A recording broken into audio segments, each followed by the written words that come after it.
the silent dreams. There are houses that remember, not in the way people remember, with emotion and narrative and the selective editing of time, but in a different way, older and more patient. The way wood remembers the tree it came from, the way stone remembers the weight it has borne, the way a house, over generations, absorbs into itself the lives lived within its walls until it becomes something more than brick and timber and glass. Blackwood Estate is such a house. It stands in the Derbyshire Valley as it has stood for 200 years, watching the River Severn wind through the land below, watching seasons turn and fog rise and the old forest at the eastern boundary grow and diminish, and recently grow again. The house is Georgian in its bones, symmetrical, rational, built according to principles of proportion and light, but time has added layers, Victorian improvements, Edwardian touches, the accumulated weight of decades lived within these walls. And beneath the visible changes, something deeper, something in the way the floors settle at night, something in the quality of silence in certain rooms, something in the way shadows fall in the corridors when the afternoon light comes slanting through the tall windows. The house remembers. It remembers the first Mrs. Blackwood, who walked its halls with quiet grace, who filled its rooms with roses from the walled garden, who died young and left a grief that settled into the very foundations. It remembers the son who fled to London and did not return for 24 years. It remembers the groundskeeper who has tended the land for nearly 4 decades, who knows its secrets better than its owners ever did.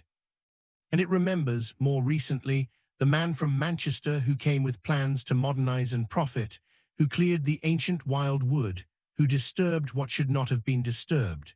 The house felt that disturbance, felt the way the land recoiled when the old trees fell, felt the spring in the clearing stand suddenly alone, exposed, vulnerable. The house does not forgive easily. Tonight, in the spring of 1889, 2 years after the clearing, the house waits.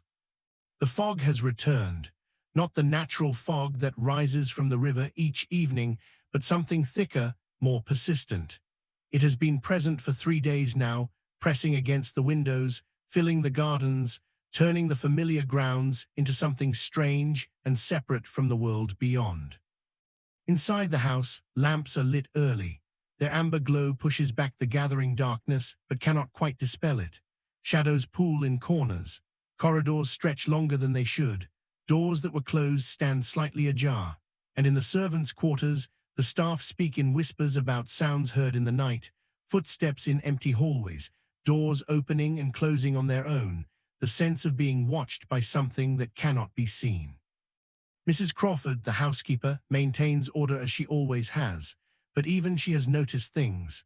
The way certain rooms are always cold, no matter how well the fires are tended. The way the house seems to shift at night, its familiar geography becoming somehow uncertain. The way the master, Mr. Hartwell, the Manchester mill owner who bought the estate 2 years ago, has grown pale and withdrawn, sleeping poorly, speaking of dreams.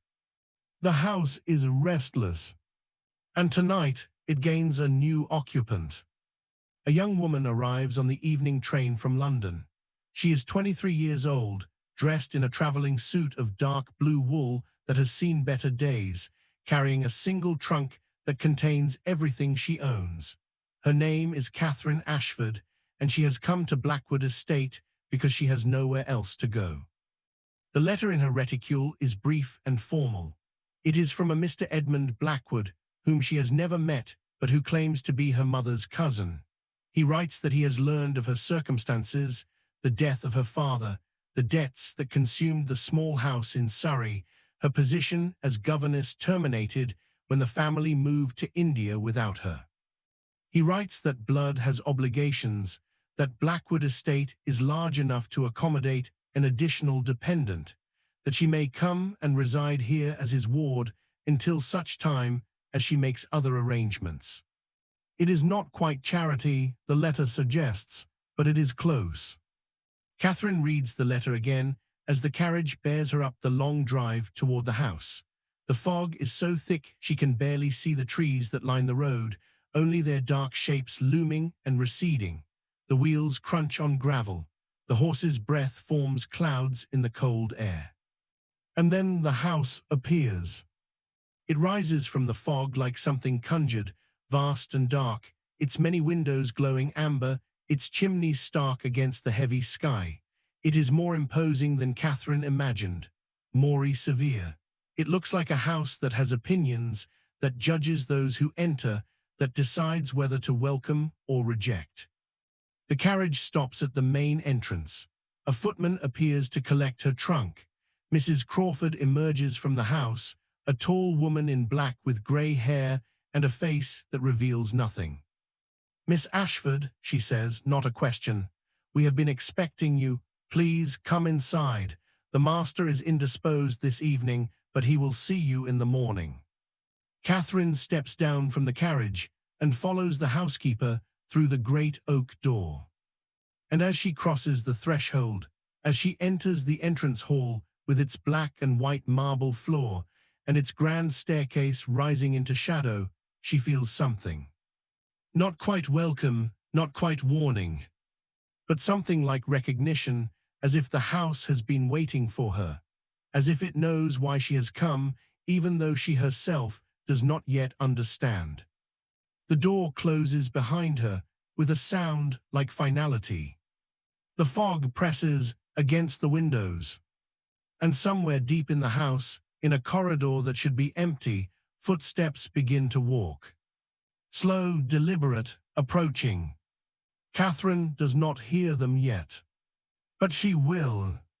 The house has much to show her, much to teach her, much to reveal about what it remembers and what it refuses to forget. Rest now, let the story carry you. Let the house hold you in its patient memory.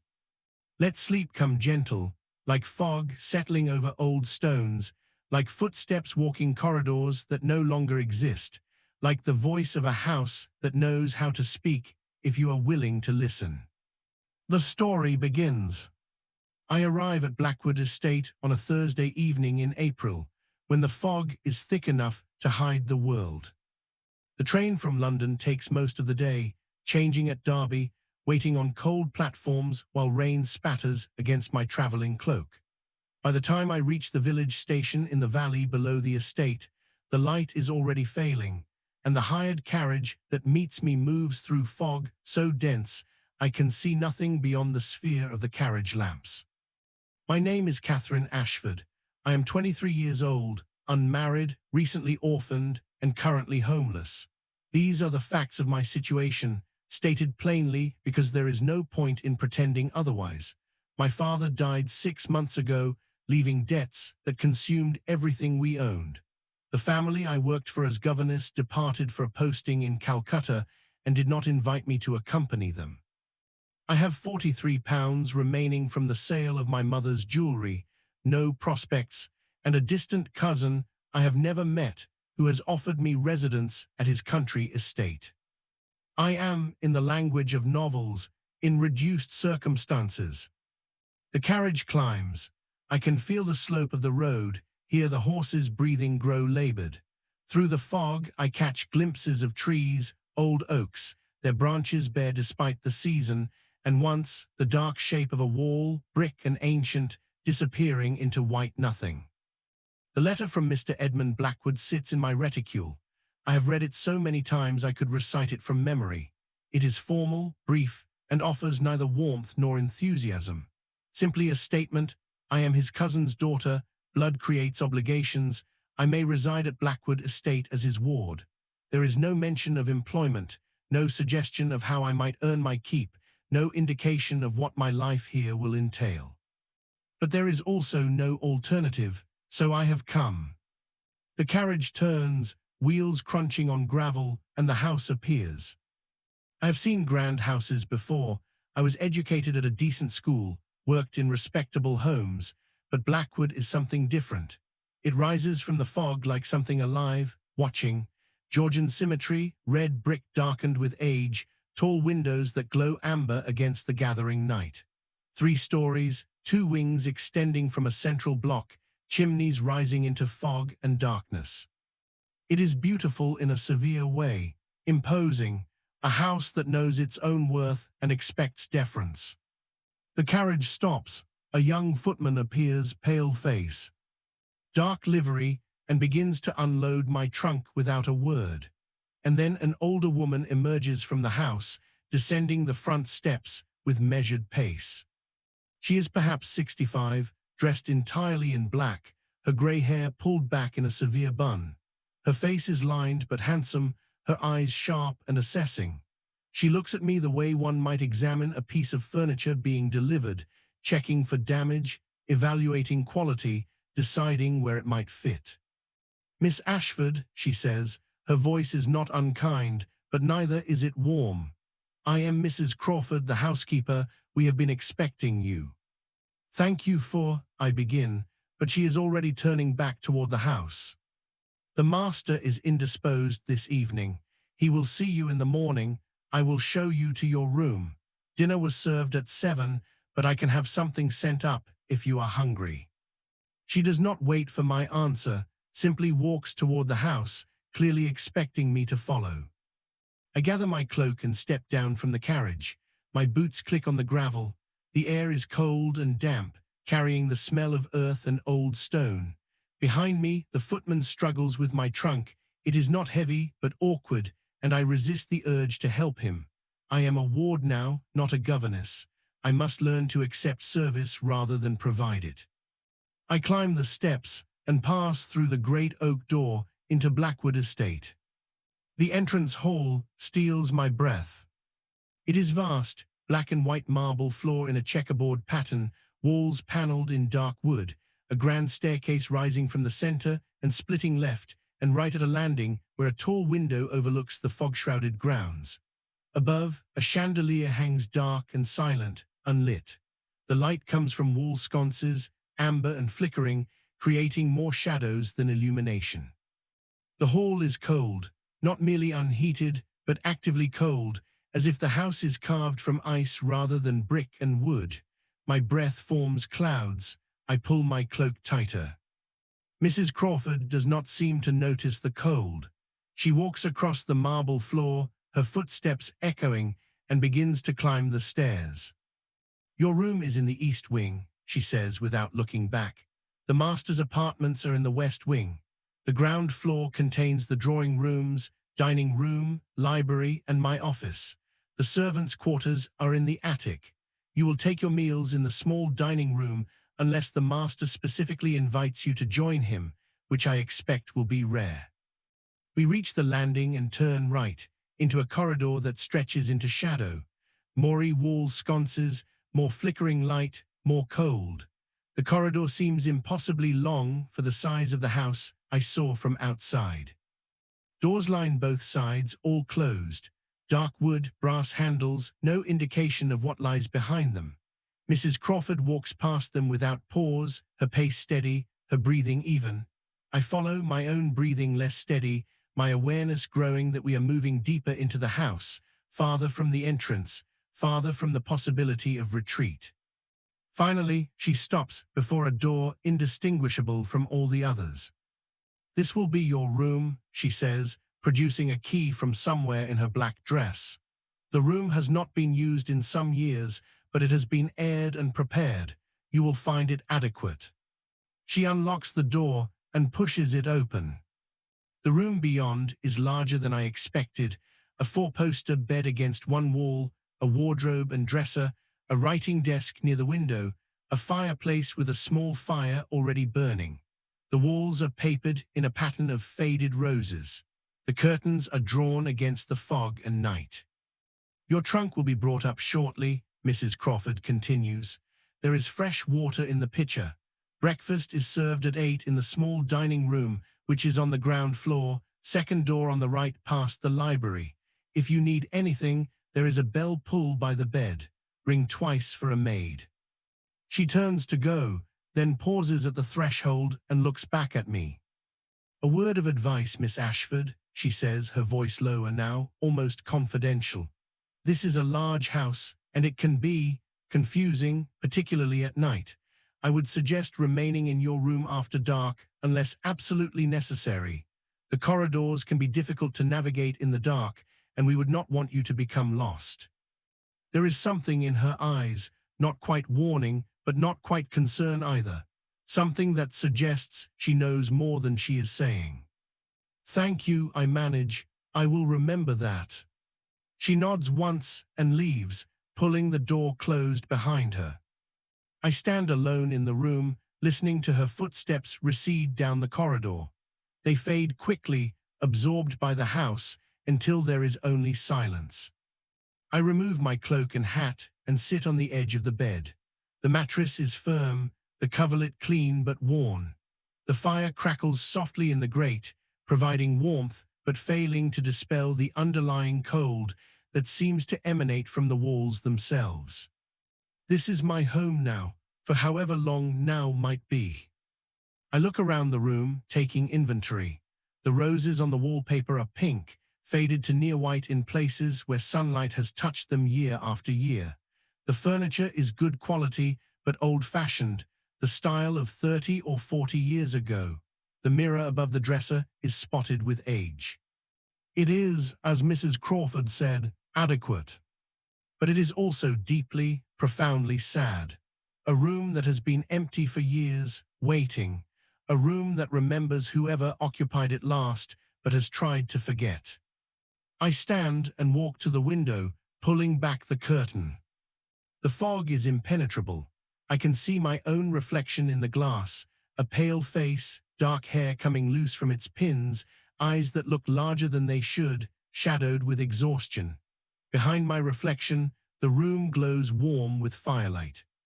And then, just for a moment, I see something else. Another face in the glass, not my reflection, someone standing behind me, looking over my shoulder at the fog beyond.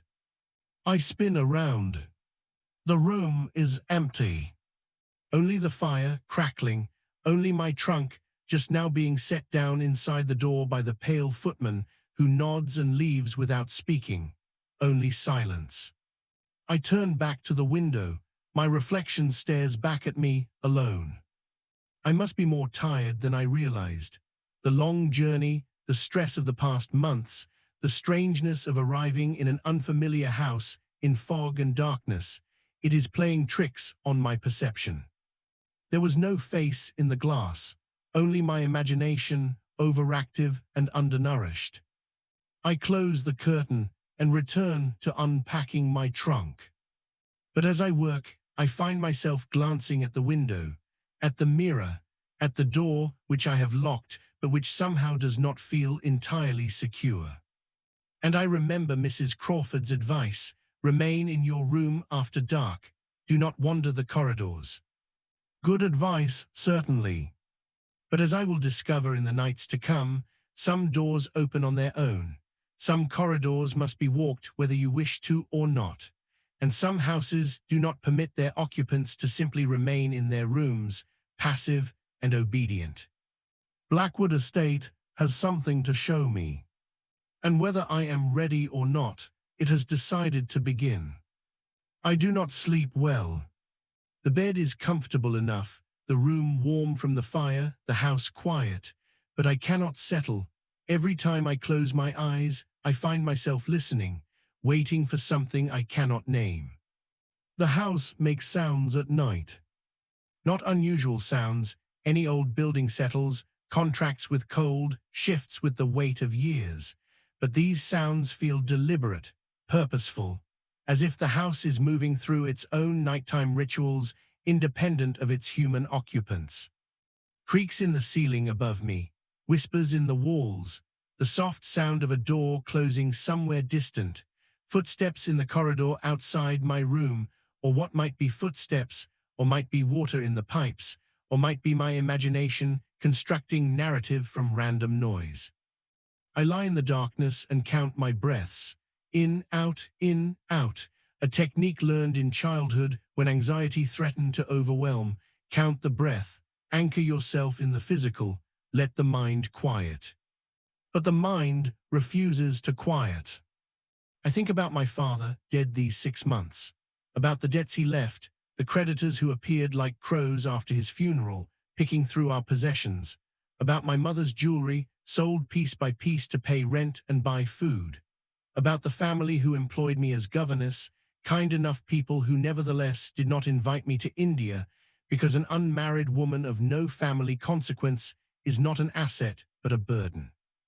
About Mr. Edmund Blackwood, whom I have never met, who signed his letter with formal courtesy and no warmth, who has offered me residence out of obligation rather than affection. I am a burden now, a dependent, a ward, someone to be housed and fed and perhaps, eventually, married off to whoever will have a woman with no dowry and no connections, and nothing to recommend her except reasonable education and decent manners. This is my future, this room, this house, this fog-wrapped estate in a Derbyshire valley where I know no one and have no purpose except to exist quietly and gratefully until someone decides what to do with me. The thought is suffocating. I rise from the bed, wrapping a shawl around my shoulders, and walk to the window. The curtain is still closed. I do not remember closing it after that first glimpse of the fog, but I must have. I pull it back. The fog has not lifted. If anything, it is thicker now, pressing against the glass like something alive. I cannot see the grounds, cannot see the edge of the house, cannot see anything except white nothing. I am about to turn away when I see it. A light moving in the fog. Not the fixed light of a window, but something mobile, a lantern perhaps carried by someone walking the grounds. It moves slowly, parallel to the house, and then stops. For a long moment, it remains motionless. Then it begins to move again, this time closer, approaching the house. I watch, fascinated and uneasy. Who would be walking the grounds at this hour? It must be past midnight. The house is dark except for my own window, and the fog is so thick that walking would be treacherous, disorienting. The light comes closer still until it is directly below my window. It stops. And then, slowly, it begins to rise. My breath catches. The light is not on the ground. It is moving up the side of the house, as if whoever carries it is climbing. But there is no ladder, no trellis, nothing to climb. The light simply rises, smooth and steady, until it is level with my window. I can see nothing behind the light, no figure holding it, no hand, only the light itself, amber and flickering, suspended in fog and darkness. It hovers there for perhaps 10 heartbeats. And then it moves past my window, continuing upward, toward the 3rd floor, toward the attic. I watch until it disappears into the fog above. Then I close the curtain and step back from the window, my heart pounding. There is a rational explanation. There must be someone on the 3rd floor with a candle visible through the fog, or a reflection of my own firelight distorted by the glass and fog into something that appeared to move. Or again, my imagination overwrought by exhaustion and strangeness. But I do not believe any of these explanations. I saw what I saw, a light moving up the side of the house, climbing where nothing could climb. I return to bed and pull the covers close. The fire has burned low. The room is growing cold again. Outside my door, the corridor is silent. I close my eyes and try once more to sleep. And this time, just as I am drifting at last toward unconsciousness, I hear it. Footsteps. In the corridor outside my room, slow and deliberate, approaching my door. I lie frozen, listening. The footsteps come closer. 1 step, 2, 3. They are measured, unhurried, the sound of someone who has all the time in the world, someone who knows exactly where they are going. They stop directly outside my door. I hold my breath. Silence. And then the sound of a hand on the door handle, metal turning, the latch lifting. But I locked the door. I know I locked it. I checked it twice before getting into bed. The handle stops turning, silence again. And then, from the other side of the door, a voice. Soft, feminine, barely a whisper. Catherine. My name, spoken by someone who should not know it, by someone who should not be in the corridor at this hour, by someone who sounds like they are standing with their mouth pressed to the crack in the door. I do not answer, I cannot, my throat has closed with fear. Catherine, the voice says again, the house remembers you. And then the footsteps resume, moving past my door, continuing down the corridor, fading into silence. I lie in the darkness for a very long time. When dawn finally begins to grey the window, I have not slept at all. I meet Mr. Edmund Blackwood at breakfast. The small dining room is on the ground floor, exactly where Mrs. Crawford said it would be, though I have to ask directions from a maid to find it. The corridors in daylight are less intimidating than at night, but still confusing. They seem to turn at unexpected angles, to stretch longer than the house's exterior would suggest possible. When I finally locate the dining room, I find it already occupied. A man sits at the head of the table, reading a newspaper, a cup of coffee at his elbow. He is perhaps 45, dark hair graying at the temples, clean-shaven, dressed in a morning coat of expensive but conservative cut. His face is handsome in a severe way, all sharp angles and deep-set eyes that suggest intelligence and a certain hardness. He looks up as I enter, and for a moment our eyes meet. His are dark brown, almost black, and there is something in them I cannot quite read. Weariness, perhaps, or caution, as if he is evaluating me, deciding how much of himself to reveal. He stands. Miss Ashford, I presume. I am Edmund Blackwood. Please sit. His voice is cultured, London-educated, with no trace of regional accent. He gestures to a chair near his own. I sit, murmuring my thanks. A maid appears immediately with tea and toast. I accept both gratefully. Mr. Blackwood folds his newspaper and sets it aside. I apologize for not greeting you last evening. I was indisposed. Mrs. Crawford explained, I say. I hope you are feeling better. Well enough. He sips his coffee, studying me over the rim of the cup. Your journey was acceptable. Yes, thank you. The train was punctual and the carriage was waiting as arranged. Good, he sets down the cup. I expect you have questions about your situation here. I will endeavor to answer them plainly.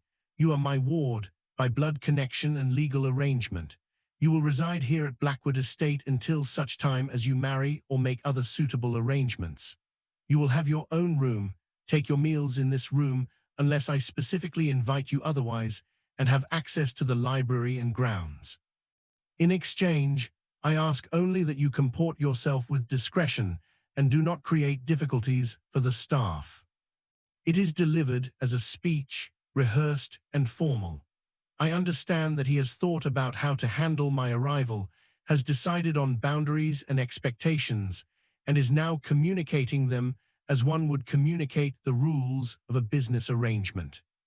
I understand, I say, and I am grateful for your generosity. It is not generosity, Miss Ashford. It is obligation. Your mother was my mother's cousin.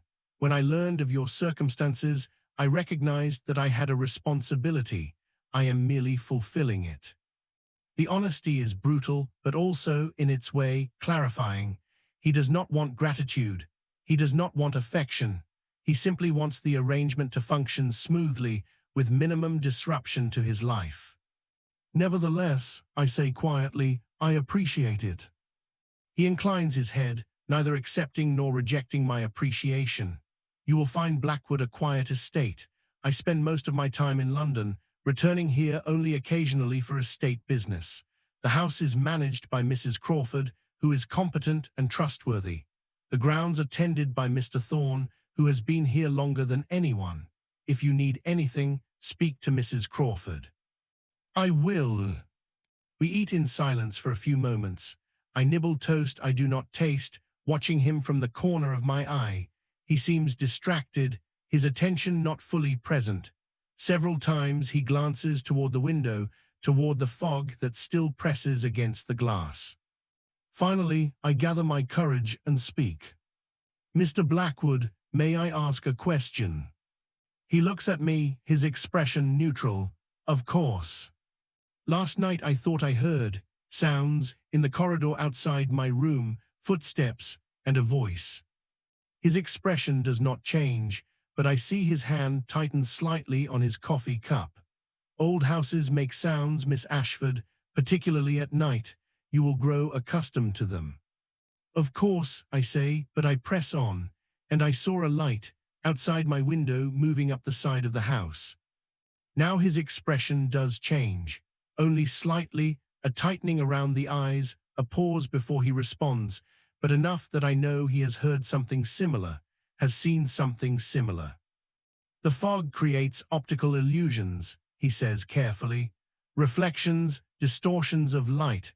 I would not place too much significance on what you think you saw. And the voice, I ask, that called my name, was that also the fog? He sets down his cup with deliberate care and looks at me directly. Miss Ashford, I will be frank with you. This house is old. It has a long history. There are stories about it. Servants' gossip, local superstition. The kind of nonsense that accumulates around any estate that has stood for 2 centuries. I do not give credence to such things, and I would advise you not to either. You are a sensible woman, I assume, with modern education. Do not allow yourself to be frightened by creaking floors and your own imagination. His tone is dismissive, but there is something underneath it, not quite fear, but unease, as if he is trying to convince himself as much as me. I understand, I say, thank you for the explanation. He nods and returns to his newspaper, clearly considering the conversation closed. But I am not satisfied, because I heard what I heard, and more importantly, I saw his reaction, the brief tightening, the too careful dismissal. He knows something, has experienced something, and he is choosing not to share it. We finish breakfast in silence. When I rise to leave, he speaks without looking up from his newspaper. One more thing, Miss Ashford. I would recommend remaining in the inhabited portions of the house. The east wing, where your room is located, and the main floor. Do not venture into the west wing or the attic. They are not maintained, and the floors may be unsafe. I will remember that. Good. I leave the dining room and stand in the corridor, uncertain of where to go or what to do. I am a ward, not a guest. I have no duties, no purpose, no role except to exist quietly and cause no trouble. I decide to explore the library. The library is on the ground floor, a large room with floor-to-ceiling shelves, tall windows overlooking the foggy grounds, and a fireplace where a small fire burns. The books are old, leather-bound, organized with what appears to be 19th century logic, history together, philosophy together, novels segregated by language and era. I run my fingers along the spines, reading titles. Walter Scott, Jane Austen, the Brontes, Dickens, Thackeray, a respectable collection if somewhat dated. And then, on a lower shelf near the fireplace, I find something else. A journal, leather-bound, unmarked, sitting among the published volumes as if it belongs there. I pull it out and open it. The handwriting is feminine, precise, dated 1865. April 15, 1865. The roses are blooming early this year. I spent the morning in the walled garden cutting blooms for the house. Edmund, my son, not my husband, helped me. He is 12 now, tall for his age, quiet. He asks me sometimes why I spend so much time in the garden. I tell him that the garden teaches patience, that it remembers kindness, that it gives back what it receives. He does not understand yet, but he will when he is older. The land remembers. The house remembers. Everything remembers if you know how to listen. I turn the page. June 3, 1865. I walked in the wild wood today to the old spring. I have not visited in some weeks. My health has been poor and the path is difficult, but today I felt strong enough. The spring was as I remembered, clear, cold, constant. I sat beside it and spoke to it as I always do, told it about my fears for Edmund, my concerns about my husband's growing distance, my awareness that my time here is limited. The spring does not judge, it only listens. And in its listening, there is comfort. I continue reading, fascinated and uneasy. This is clearly the journal of the first Mrs. Blackwood, Edmund's mother, who died young. The woman I glimpsed mentioned in the groundskeeper's story, the one who tended the roses and walked in the wild wood.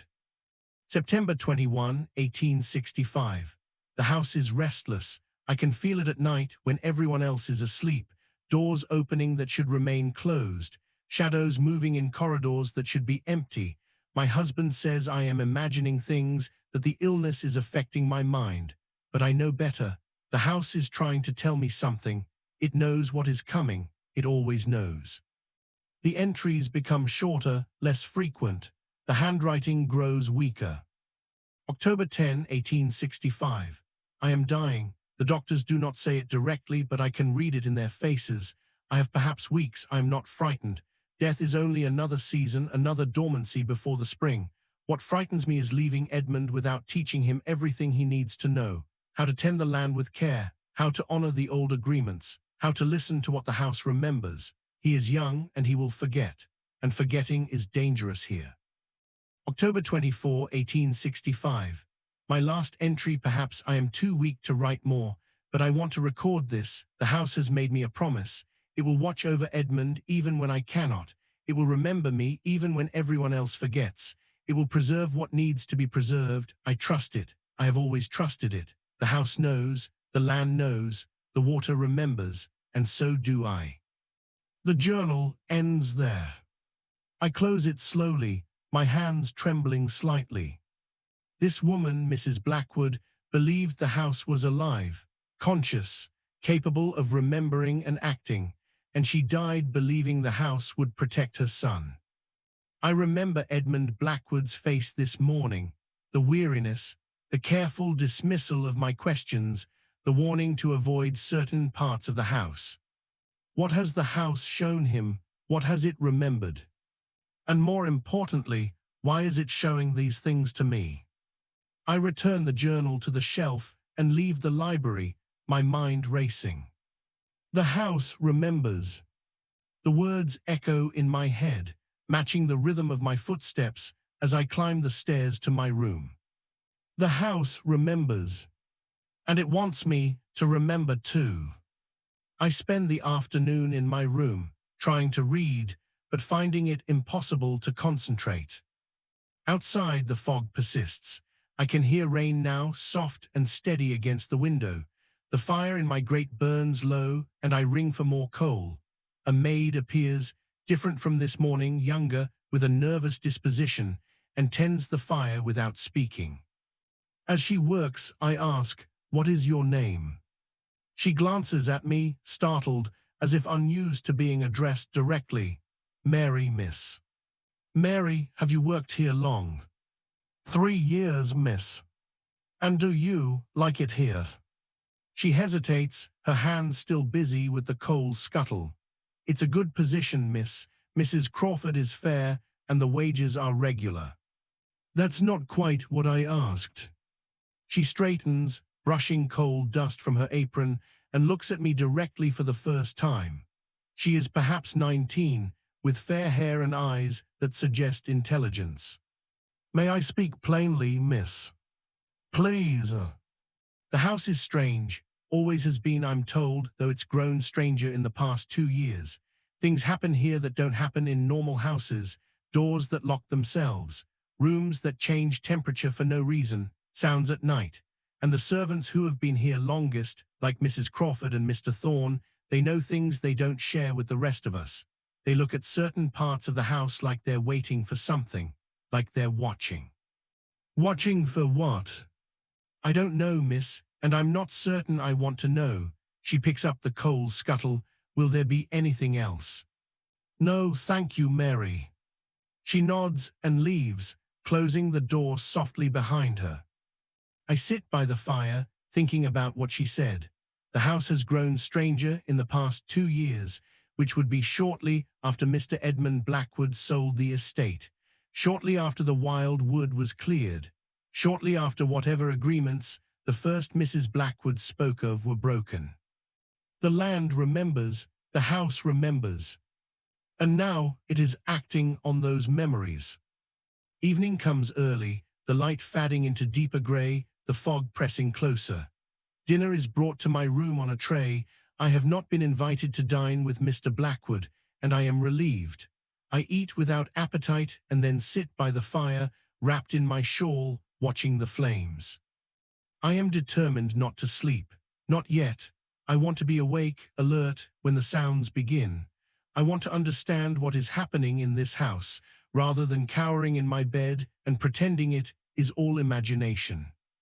The clock on the mantel ticks steadily, 9 o'clock, 10, 11. The house settles around me, the usual sounds of a building at rest, but I am listening for the unusual, for the footsteps, for the voice. Midnight. And then I hear it. Not in the corridor this time, inside my room. The sound of a door opening. But I am facing the only door, the one to the corridor, and it remains closed. I turn slowly. The wall to my right, which should be solid, is open. Where there was wallpaper and plaster, there is now a doorway. Dark wood, brass handle, identical to the doors in the corridor. It stands ajar, revealing darkness beyond. I stand, my heart pounding. This is impossible. I have been in this room all day. There was no door there. The wall was solid. But the door is there now, as real as the fire, as real as the bed, as real as my own hands trembling at my sides. From beyond the door, I hear something. Music very faint, a piano, being played with skill but sadness. A melody I do not recognize, slow and melancholy, the kind of music one plays when one is alone and does not expect to be heard. Against all sense and safety, I find myself walking toward the door. I should stay in my room, as Mrs. Crawford advised. I should not investigate strange sounds and impossible doors. I should be sensible, rational, safe. But I am also desperately curious, and beneath the fear I feel something else, a pull, as if the house is not threatening me but inviting me, as if it wants me to see something, to understand something. I reach the doorway and look through. A corridor stretches beyond, not the corridor I know, the one outside my room leading to the staircase. This is different, narrower. The wallpaper is older, the pattern I do not recognize. Gas lights burn in sconces along the walls, though I know the house has been converted to electricity. And at the end of the corridor, perhaps 20 feet away, is another door. This one is closed, but I can hear the music coming from behind it. I step through the doorway in my wall. The temperature drops immediately. It is cold here, far colder than it should be. My breath forms clouds. The gas lights flicker. I walk slowly down the corridor, my hand trailing along the wall for balance. The wallpaper feels real beneath my fingers. The floor creaks beneath my feet. Everything about this feels solid, present, actual. But it cannot be. This corridor does not exist. There is no space for it in the house's geography. My room is at the end of the east wing. Beyond my wall should be nothing but the outside of the house, and beyond that, the grounds. Yet here I am, walking down a corridor that should not exist, toward music being played by someone who cannot be there. I reach the door at the end of the corridor. The music is louder now. I recognize the melody, a Chopin nocturne, one I learned myself as a child, sad and beautiful, played with feeling. I reach for the door handle, and just before I touch it, the music stops. Silence, absolute and complete. And then from inside the room, a voice, the same voice I heard last night, soft and feminine. "Catherine, come in." My hand freezes on the handle. "Who are you?" I ask, my voice barely a whisper. "Come in," the voice repeats. "I have been waiting for you." Every instinct screams at me to run, to turn and flee back down the corridor, back through the impossible door, back to my room where I can lock the door and hide beneath the covers and pretend this is not happening. But I do not run. Instead, slowly, I turn the handle and push the door open. The room beyond is not what I expected. It is a music room, a piano against one wall, chairs arranged for an audience, tall windows that should overlook the grounds, but instead show only darkness. The room is lit by candles, dozens of them, their flames steady despite no visible air movement. And sitting at the piano, her hands resting on the keys, is a woman. She is perhaps 35, dressed in the fashion of 25 years ago, a day dress of deep blue, her dark hair arranged in a style I have seen in old photographs. Her face is beautiful but tired, marked by illness or grief. She turns to look at me, and her eyes are kind. "Catherine Ashford," she says, "you have your mother's eyes. I remember her, though we met only once, when she was very young." I cannot speak, cannot move, can only stand in the doorway staring. The woman smiles sadly. "I know this is frightening. I apologize. The house does not always communicate in ways the living find comfortable, but it wanted you here, wanted me to speak with you, and the house has its ways of arranging things." "Who are you?" I finally manage. "I think you know," she says gently. "You read my journal this afternoon. You know my name." "Mrs. Blackwood," I whisper, "the first Mrs. Blackwood, Edmund's mother." "Yes." She rises from the piano and walks toward me. She moves like a living woman, solid and present, but there is something about her that is not quite right. A translucency, as if she is made of fog and candlelight rather than flesh. "You're dead," I say. "You died in 1865. "I did." She stops a few feet away, studying my face. "And yet I remain. The house kept its promise. It remembered me. It preserved me, not in the way I expected, perhaps, but in the way I needed." "I don't understand." "You will." She gestures to a chair. "Please sit.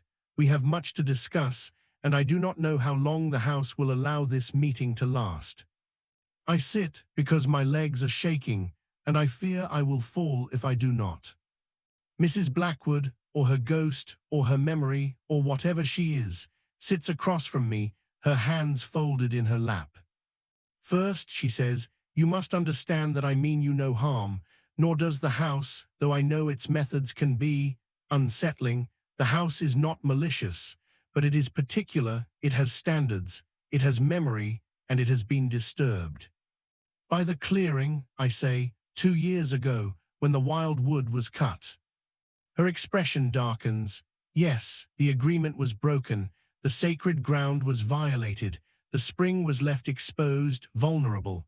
The land felt that violation like a wound, and the house felt it too. Since then, things have been unstable." "What kind of agreement?" "An old one, made when the first Blackwood came to this valley and built his house. The local people told him the wild wood was sacred, that the spring must not be disturbed. He agreed, in exchange for their labor and cooperation. For 200 years, that agreement was honored, until my son sold the estate to a man who knew nothing of such things and cared less." "Mr. Hartwell," I say. "Yes, he came with modern ideas, with plans to make the land productive. He cleared the wood, exposed the spring, planned to pipe the water to the house like a common well. The house tried to warn him, sent him dreams, showed him signs. Eventually he stopped the piping project, left the spring alone. But the damage was done, the agreement was broken, and the house has been restless ever since." "Why are you telling me this?" She leans forward, her expression intense. "Because you have a role to play, Catherine. The house brought you here for a reason. It knows who you are, knows your bloodline, knows that you have the capacity to hear it, to understand it in ways others cannot." "I don't understand. I'm just a ward, a dependent with nowhere else to go." "You are more than that. You are family. Blood calls to blood, even across generations. And more importantly, you are someone who has nothing to lose. No position to protect, no reputation to maintain, no life you are desperate to return to. You are free, in a way others are not, to do what needs to be done." And what needs to be done? Mrs. Blackwood stands and walks to the window, looking out at the darkness beyond. The land needs healing, the spring needs protection, the house needs someone who will listen to it, honor it, tend it with care. My son cannot do this, he sold the estate and returned to London. Mr. Hartwell cannot do this, he does not believe and belief is necessary. Mr. Thorne, the groundskeeper, tends the land with love and patience, but he grows old, and he cannot change what ownership has decreed. She turns back to me. But you, Catherine, you are young, you are here, you have nothing binding you elsewhere, and if you are willing, the house will teach you, show you what needs to be known, give you the tools to do what must be done. What are you asking me to do? Listen to the house, walk its corridors, visit the spring, learn what it remembers, and when the time comes, when Mr. Hartwell decides whether to keep or sell, whether to restore or destroy, use what you have learned to influence that decision, to protect what must be protected. I shake my head, overwhelmed. I have no influence, I'm a ward. He barely acknowledges my existence. How could I possibly? You will find a way, she says gently. The house will show you, trust it, trust yourself. She begins to fade, her form growing more transparent, the candlelight visible through her body. Wait, I call out, please tell me more, I don't know how to. The house will teach you, she says, her voice growing distant. Listen, remember, the water knows, the land knows, and now you will know too. She disappears entirely. The candles extinguish all at once, plunging the room into darkness. And when I blink, when I look around in the sudden dark, I realize I am not in the music room anymore. I am back in my own room, sitting in the chair by my fire, as if I never left. The door in the wall is gone. The wall is solid, papered with faded roses, exactly as it should be. But my hands are cold, my breath still forms clouds, and I can still hear. Very faint, the last notes of that Chopin nocturne fading into silence. I do not tell anyone about the music room. The next morning at breakfast, Mr. Blackwood asks if I slept well. I tell him yes, thank you, the room is quite comfortable. He nods and returns to his newspaper. I spend the day in the library, reading Mrs. Blackwood's journal again, searching for details I might have missed. She writes about the house as if it is a companion, a friend.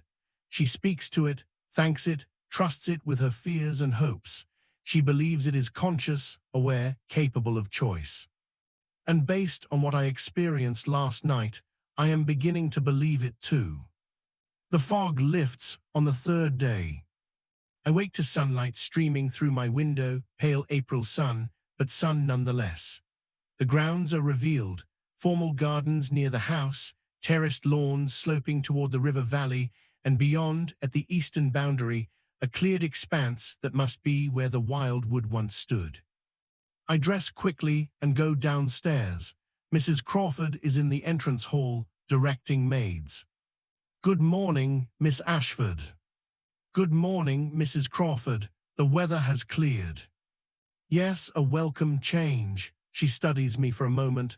You look tired. Are you sleeping well? Well enough, I lie. If you need anything to help you rest, speak to me. I can provide a tonic. Thank you, I will remember that. I step outside, breathing the cool morning air. It smells of earth and growing things, the promise of spring. The gravel drive crunches beneath my boots as I walk away from the house toward the gardens. And that is when I see him. An older man, perhaps 65, working in one of the flower beds near the east wing.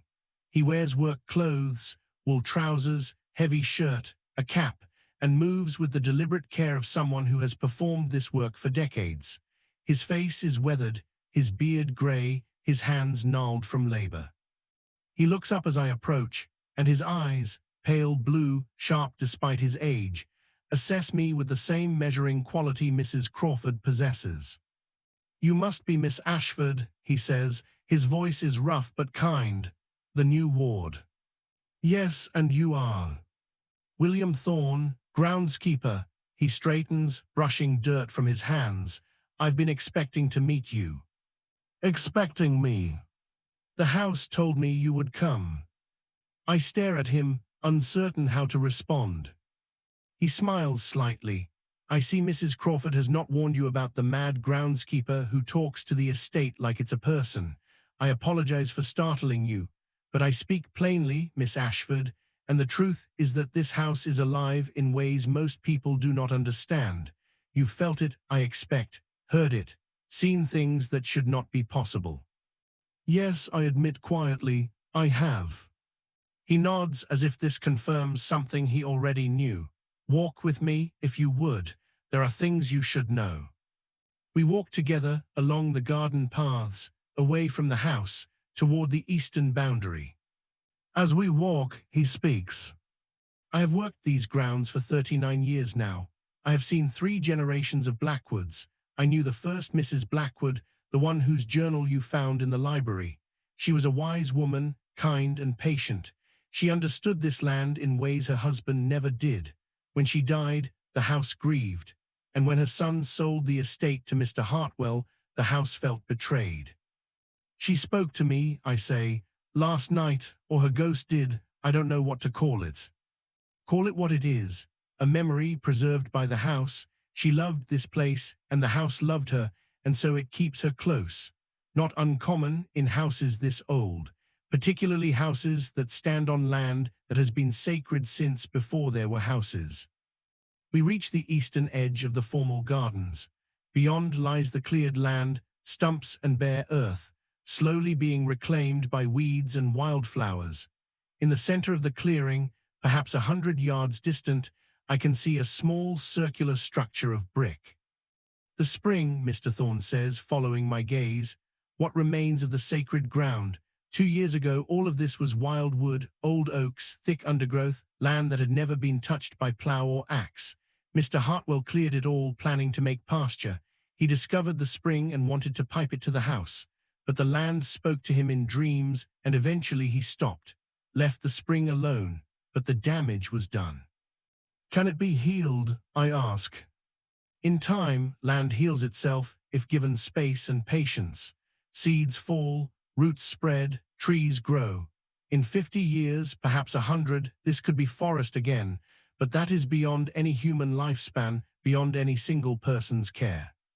Then what can be done? He turns to look at me, his pale blue eyes serious. The spring must be protected, the land must be allowed to regrow without interference, and most importantly, whoever owns this estate must understand the old agreements, must honor what should be honored, must tend with care rather than exploit for profit. Mr. Hartwell owns the estate. For now, but he is a Manchester man, not a countryman. He does not love this land. He is here only because business requires it, and because London could no longer hold him after what the house showed him. He will sell, eventually, return to the city where he belongs, and when that happens, whoever buys Blackwood must understand what they are buying, must be taught, prepared. And you think I can teach them? I have no authority, no influence. Not yet, he says, but you will. The house has chosen you, Miss Ashford. That is not a small thing. When the house chooses someone, it gives them what they need to fulfill their purpose. Patience, understanding, knowledge, power of a sort. What sort of power? The power to remember, to see, to speak with the voices of the land. You met Mrs. Blackwood last night. That is only the beginning. The house will show you more, teach you more, and when the time comes, you will know what to do. He reaches into his pocket and pulls out something small, a key, old and tarnished. This is for you, he says, placing it in my palm. It opens the eastern gate of the walled garden. Beyond the garden, through a gap in the wall, is a path to the spring. Walk it when you are ready. Sit by the water. Listen to what it has to say. The water remembers everything, and it will share those memories with you if you are patient. I close my hand around the key. Thank you. No thanks necessary. I am merely doing what Mrs. Blackwood asked of me years ago. Watch over the land. Help those who are willing to help it. You are willing, I think. I am, I say, and I realize saying it that it is true. Despite my fear, despite my uncertainty, I am willing to learn, willing to listen, willing to do whatever must be done to protect this strange, beautiful, haunted place. Mr. Thorne nods, satisfied. Good, then walk the path soon, before your courage falters. The house is watching, the land is waiting, and time, Miss Ashford, is shorter than we might wish. He returns to his work, dismissing me with a simple gesture. I walk back to the house, the key heavy in my pocket, my mind racing with possibilities and fears. The house has chosen me. I do not know why, do not know if I am equal to whatever task it intends for me. But I know with absolute certainty that I cannot refuse. The water remembers. The land knows. And I am beginning to remember and know too. I wait 3 days before I gather the courage to use the key. 3 days of walking the house's corridors, learning its rhythms, watching how it shifts and settles. 3 days of listening to sounds at night, footsteps, doors, voices, and no longer fearing them. 3 days of reading Mrs. Blackwood's journal over and over until I can recite portions from memory. The house is teaching me, slowly, patiently. It shows me rooms that should not exist. The music room appears twice more, always with Mrs. Blackwood at the piano, always with that same sad Chopin nocturne. It shows me corridors that shift and change, leading to different destinations depending on intention rather than geography. It shows me windows that do not reflect what should be visible, but instead show the grounds as they were decades ago, before the clearing, when the wild wood stood tall and ancient. I am not frightened anymore. I am fascinated. On the 4th morning, I wake early, dress warmly, and take the key from my drawer. The house is quiet. Mr. Blackwood has returned to London for business. The servants are busy with their morning tasks. No one notices as I slip out the side door and make my way toward the walled garden. The morning is cold but clear, the sun just beginning to rise above the eastern hills. The gardens are still wrapped in shadow, dew heavy on the grass. My boots leave dark prints behind me. I find the eastern gate of the walled garden easily, a smaller gate than the main one, set into the brick wall, overgrown with climbing roses that are just beginning to bud. The key fits the lock perfectly. The gate swings open with a sound like a sigh. Inside, the walled garden is beautiful even in its dormancy. Rose beds, herb plots, a fountain that no longer runs. Stone benches positioned to catch the sun. This was Mrs. Blackwood's place. I recognize it from her journal, can almost see her here, moving among the plants with her shears and basket. I cross the garden to the gap in the eastern wall that Mr. Thorne mentioned. It is wide enough for a person to pass through easily, though brambles crowd close on either side. Beyond lies the path to the spring. It is barely visible, more of a suggestion than a proper path, overgrown with ferns and wildflowers. But I can follow it, can see where feet have walked before, compressing the undergrowth into a faint track. I step through the gap and begin to walk. The cleared land surrounds me, stumps and bare earth slowly being reclaimed by nature. Saplings are beginning to grow, small but determined. Grasses have covered much of the bare soil. In a few more years, it will be difficult to tell this was ever cleared, though it will take decades for true forest to return. But even damaged, even wounded, the land holds power. I can feel it as I walk, a pulse, a presence, something alive beneath the surface. The land remembers what it was, and it is working patiently to become that again. The path leads me deeper, toward the center of the cleared area. And then, in a small space where the stumps are fewer and the new growth thicker, I see it. The spring. Mr. Thorne described it, but description does not capture the reality. It is a circular structure of old brick, perhaps 6 feet across, rising 2 feet above the ground. The bricks are worn smooth, marked with symbols I do not recognize, spirals, lines, patterns that suggest meaning without revealing it. Inside the brick ring, water rises from the earth. It bubbles up through a bed of white stones, crystal clear and constant, forming a pool perhaps 3 feet deep. The water overflows at a single point, running away into the undergrowth as a tiny stream. I approach slowly, reverently, feeling as if I am entering a church. The spring does not care. It simply rises as it has risen for thousands of years, patient and eternal. I kneel beside the brick rim and look down into the water. The bottom is visible, white stones, carefully arranged, and something else. Words carved into a single brick set at the base of the pool. The water remembers. I reach down and dip my fingers into the water. It is shockingly cold, so cold it aches. I pull my hand back immediately, shaking droplets from my fingers. And then, without warning, the world shifts. I am no longer kneeling by the spring. I am standing in the wild wood, but the wild wood as it was before the clearing. Massive oaks rise around me, their canopy blocking most of the sky. Undergrowth grows thick. The air smells of earth and green growing things. And ahead, through the trees, I see figures. 7 of them dressed in clothes I do not recognize, old styles, centuries old. They stand in a circle around the spring, which rises from the earth just as it does now, but surrounded by forest rather than cleared land. I walk toward them, though I do not consciously choose to move. My feet carry me forward, as if the memory itself is directing me.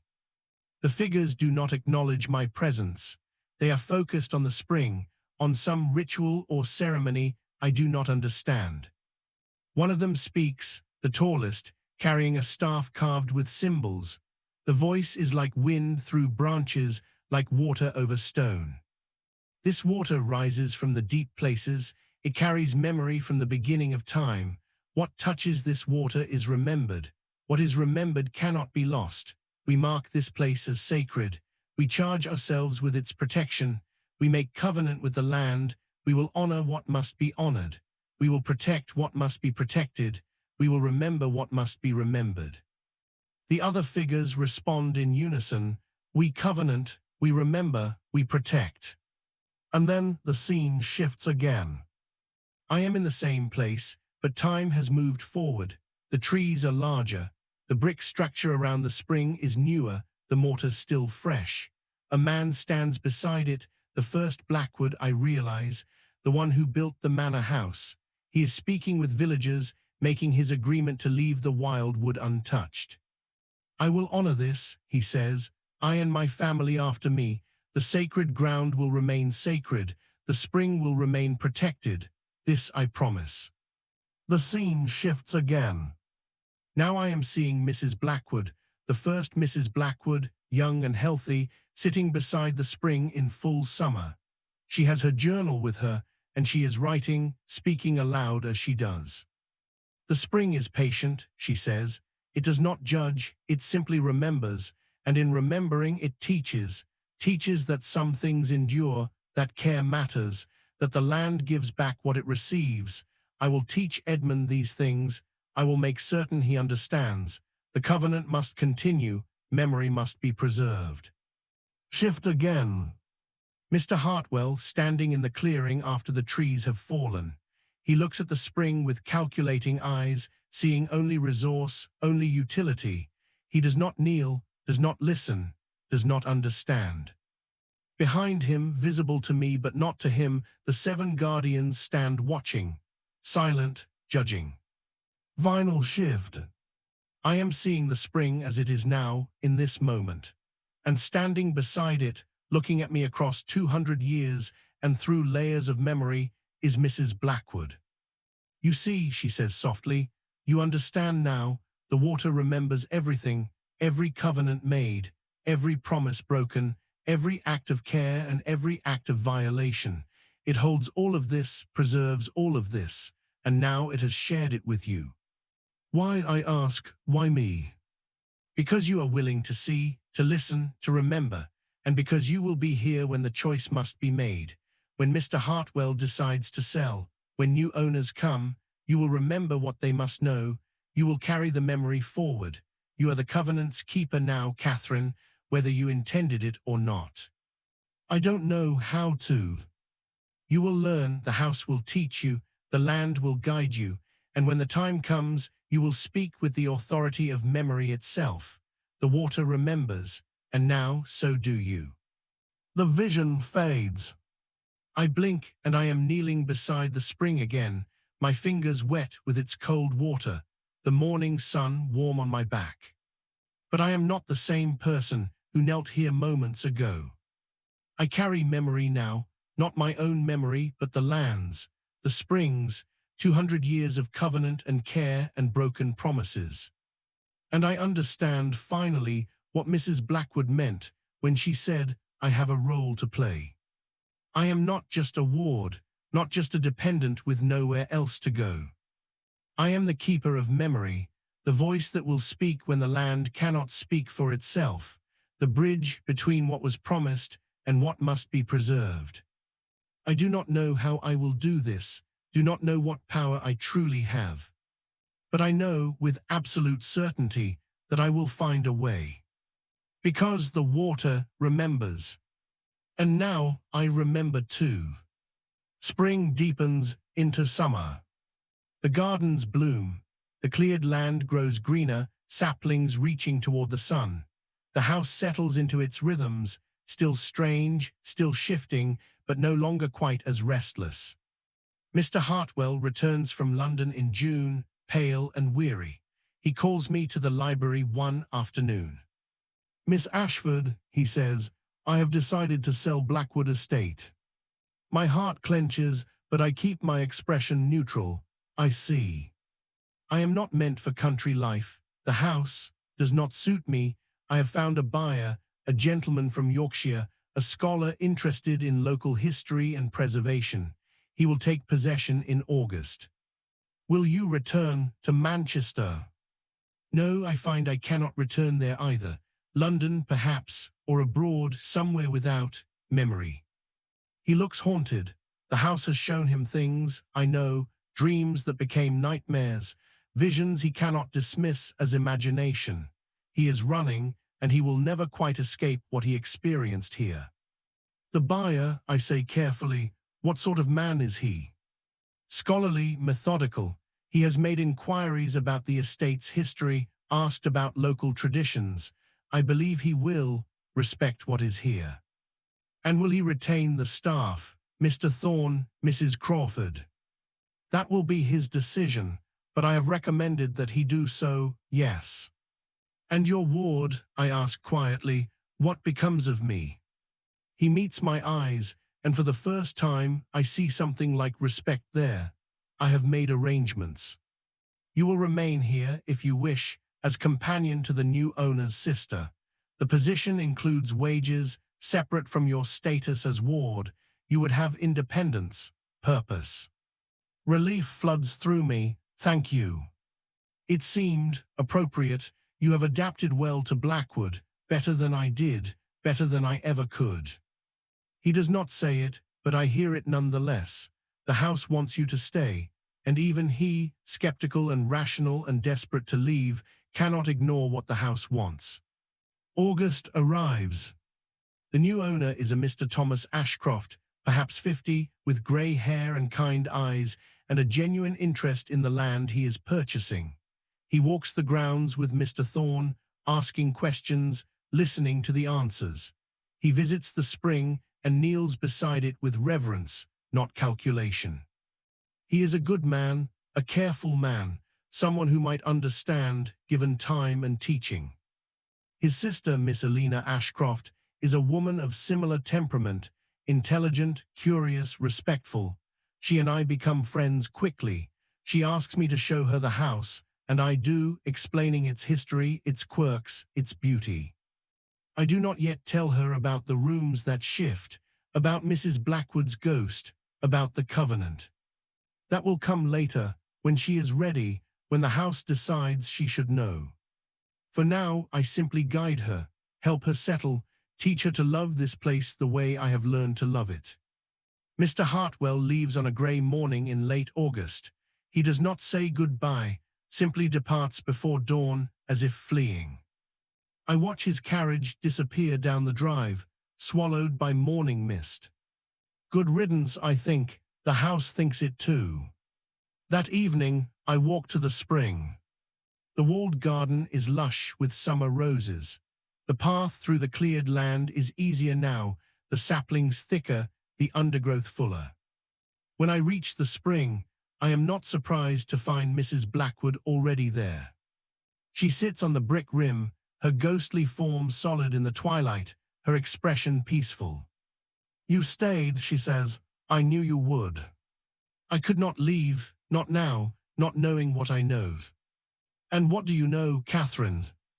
That this land has memory, that the covenant matters, that I have a purpose here." She smiles. "Yes, you understand. You will teach Mr. Ashcroft when the time is right. Teach him the old agreements. Teach him to listen to the land, to honor what must be honored. And perhaps, if you are patient, you will teach his children and his children's children. The covenant will continue. Memory will be preserved." For how long? As long as necessary, as long as the spring rises, as long as the land remembers, as long as there are people willing to listen. She stands and walks toward me, placing her ghostly hand on my shoulder. I feel only cold, but also comfort. "You are not alone in this, Catherine.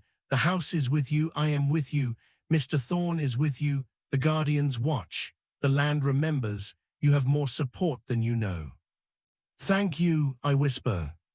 "No, thank you, for being willing, for staying, for caring." She fades, as she always does, dissolving into evening light and shadow. I remain by the spring as the sun sets, as the stars begin to appear, as the night settles soft and patient over Blackwood Estate. The water rises, constant and cold and remembering. And I kneel beside it, my hands touching its surface, accepting the memories it shares, carrying them forward into the future. I am Catherine Ashford. I am 23 years old. I am a ward, a companion, a keeper of memory. And I am home. The covenant continues. The water remembers. And so do I.